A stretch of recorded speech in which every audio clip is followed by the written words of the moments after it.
জীবন থেকে বলছি, হয়তো আমার, না হয় আপনার। আমাদের ব্যক্তি জীবন, সমাজ জীবন, পারিবারিক জীবন, এই আমাদের বেঁচে থাকার নাটক প্রতিটি মুহূর্তেই আমরা করি। তবুও আমরা বেঁচে থাকি, কারণ বেঁচে থাকা এখন আমাদের অভ্যাস হয়ে গিয়েছে। প্রয়োজন নহে, বেঁচে থাকতে হয় ব্যক্তি, সমাজ, পরিবার সকলের জন্য। কখনো সন্তানের মুখের হাসির জন্য, আবার কখনো নিজের অজানা কোনো আশার জন্য। সময়ের সাথে আমরা মানিয়ে নিতে শিখি, কষ্টের সাথেও হাসতে শিখি, বেদনার ভিতরেও হাসির অভিনয় করি। ধীরে ধীরে আমরা শক্ত হয়ে যাই, একদিন বুঝি আমরা ভাঙ্গি না, শুধু নিঃশব্দে পড়ি। যেই পড়ে যাওয়াটা বাহির থেকে বিন্দু মাত্র বোঝা যায় না, ভিতরে পড়তে পড়তে ঘা হয়ে যায়।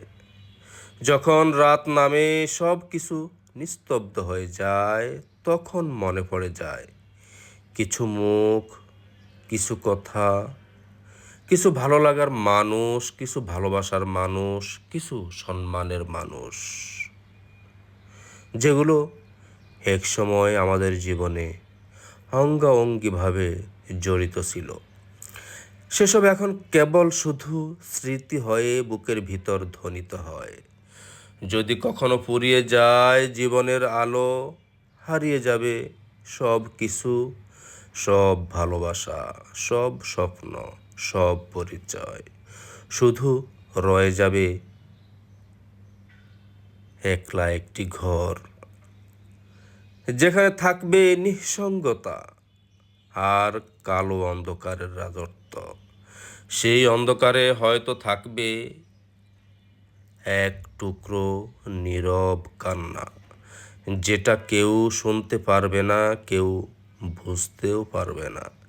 শেষ পর্যন্ত মানুষ একাই আসে, আবার একাই চলে যায়।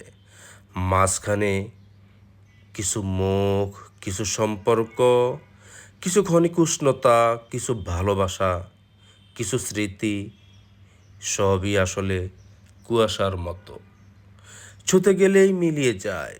তবুও আমরা ভালোবাসি, স্বপ্ন দেখি, আশা করি, কারণ এটাই তো মানুষ হওয়ার নিয়তি। ভেঙ্গেও বাঁচা যায়, হারিয়েও হাসা যায়, একা হয়েও সবার মাঝে ভালো থাকার ভান করা যায়। চাওয়া পাওয়ার হিসেব মিলাতে মিলাতে একদিন বুঝে যাই সব কিছুই শুধুই স্মৃতি হয়ে থাকে।